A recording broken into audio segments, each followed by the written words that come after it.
نشے میں آدمی ہوتا ہے نا، نشے میں تو بات سمجھ میں نہیں آتی اس کی، کیونکہ نشہ ہے۔ نشہ صرف شراب اور چرس کا نہیں ہے، یہ پیسہ بھی نشہ ہے، یہ جوانی بھی نشہ ہے، یہ کاروبار بھی نشہ ہے، یہ جہالت بھی نشہ ہے۔ آج لوگ نشے میں، جو اذان سن کے نماز پڑھنے نہیں جاتا یہ نشے میں ہے، جو فجر میں نہیں اٹھتا نماز نہیں پڑھتا یہ نشے میں، یہ ٹن ہے۔ اور اگر ان باتوں کو سن کر اس کا نشہ نہ ٹوٹا تو موت کا فرشتہ اس کا نشہ توڑے گا پھر، اور اس کا فائدہ کوئی نہیں ہوگا۔ نماز نماز نماز 5 وقت، کوئی گنجائش نہیں نماز چھوڑنے کی۔ آپ بوڑھے ہو، بیمار ہو، نماز پڑھو، وضو نہیں کر سکتے تیمم کر، نماز پڑھنی ہے۔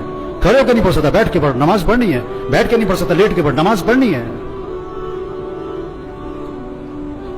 یہ کون ہے؟ یہ جنازوں میں